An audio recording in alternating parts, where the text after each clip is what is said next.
Ashrei Adam mifachet tamid.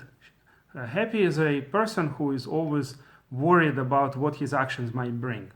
The Talmud brings this particular verse in the context of what caused the destruction of the temple.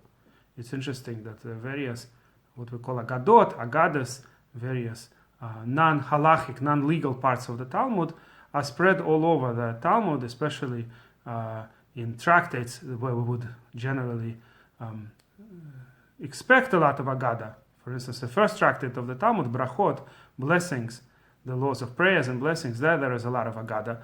But there is also a specific choice of which agadas to put in which tractates. So, for example, in the tractate that deals with ketubah, with the marriage contract, we'll say, ketubah is a little more complex than that, but it's basically a document that has to do with financial obligations during marriage.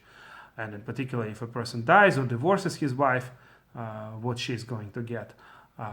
So in that tractate that deals with ketubot, in the end, it talks about the great mitzvah of living in the land of Israel, because I guess for the whole Jewish nation, in a sense, it's like the ketubah. Our nation is sometimes compared to being betrothed to Hashem, and the marriage contract includes the land of Israel. And guess where would be then the agadot regarding the destruction of the temple and our exile? In tractate Gittin, divorce. So in a way, Hashem divorced us and spread us all over the world, and the various factors that brought our destruction are discussed in the agadot of tractate Gittin, tractate that deals with divorces. So the particular story that our sages tell us, which most people already know, a lot of people read this particular agada every Tisha Beav, the 9th of Av, the day of the destruction of both temples. It's very interesting how both temples were destroyed on exactly the same day. And many other sad events happened on the 9th of Av, including among the relatively recent ones, the beginning of World War I started on the 9th of Av. The first detonation of atomic bomb on Japan was on the 9th of Av. So certain events keep happening on the 9th of Av. Sometimes it's global events, sometimes it's specific events to the Jewish people. But at any rate, on the 9th of Av, it's common to learn only the sad parts of the Talmud, including the Sagada. So that's why Sagada is very well known. Even people who didn't finish the entire Talmud, they definitely heard the Sagada. And the Agada is about how if a person does not think ahead, does not look into what the actions of his or hers can bring, then destruction can happen. And so one of the Agadot there is that the temple was destroyed not only because of this reason, but this became a kind of a catalyst, I guess. It became the main start of the events that followed, that ended up in destruction of the temple. And that is that there were these two people, Kamtza and Bar Kamtza, and a certain person made a feast, and he invited one of them, and the messenger accidentally invited the wrong guy. And when that guy came in, he publicly embarrassed him and threw him out, even though this guy was willing to pay for the entire meal, just so that now that he's here, he's not going to be publicly embarrassed and thrown out. Still, the host insisted that he should leave. And it says that this guy thought to himself that since the rabbis were also present on that event, and none of them stood at my side, none of them stopped the host, so therefore everybody's at fault. All the Jewish people are at fault. And he ended up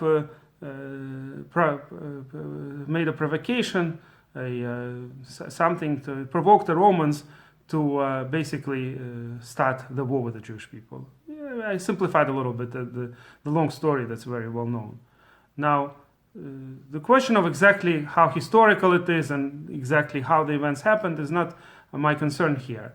My point is that a lot of times, and we see this today, we have to think ahead, we have to think what our actions will bring. In particular, it's true today in Israel, in the very, very difficult situation that Israel is facing, and in particular with the terrible accusations that are constantly made, how to make sure you may know that what you're doing is correct, but you have to make sure that what you do doesn't bring destructive events. So in particular, with regards to this story, the Maharsha asks, why didn't the rabbis, what exactly was the fault of the rabbis there? And he says that they were in a way hypocritical in the fact that they tried to, in order to basically be on the side of the host, just so as not to anger the host, they did not stand up for this gentleman. Now, this gentleman wasn't a good guy in any sense or form. You see what ended up happening, as Chatam Sofer writes in his commentaries to this page in the Talmud of Gittin. Right? It's very obvious that this guy wasn't righteous. He became the cause of the destruction of our temple in a certain sense, or at least the first cause that started the whole process. So obviously he wasn't righteous, and there's a good reason why the rabbis wouldn't want to sit with him on the same meal. In fact, probably the rabbis thought it's a great idea that this guy's thrown out. We don't want to sit with a guy like this. They knew about him before. He wasn't a good guy. And by the way, Dorot HaRishonim, there was a Jewish historian. There were not so many Jewish historians, but one that lived about 100 years ago that wrote very thorough history, primarily in the times of Chazal, in the times of Mishnah and the Talmud, and it's based on both Jewish sources and Josephus and other sources. It's a very complex work. Of course, there are a lot of controversies about certain things he says. There are a lot of disputes about this among historians. But at any rate, he also brings from Yosef Lavi himself that this guy that was invited accidentally to this meal was a bad guy, was one of the bad guys. So it's no question that generally the sages thought that they were correct in not protecting this guy. But ultimately it ended up, and they should have seen what may happen, it ended up in a destruction. So I saw an interesting question asked to a sage that lived about 100 years ago. In the end of his life, he lived in what is now called Israel, in the land of Israel, in the Holy Land. At that time, Israel, he died before Israel became an independent country. But at any rate, he was the leader of very religious Jews in Yerushalayim, and he's well known in Orthodox circles, Rabbi Yosef Chaim Sonnenfeld. So there was a certain student of his that kept asking him all kinds of questions on all kinds of topics, and then published a book and called it Salmat Chaim, literally a dress of life. Not sure why it's called that way. But anyway, the question that he asked was, why are the sages blamed that they didn't stand up for this person? After all, what could they have done?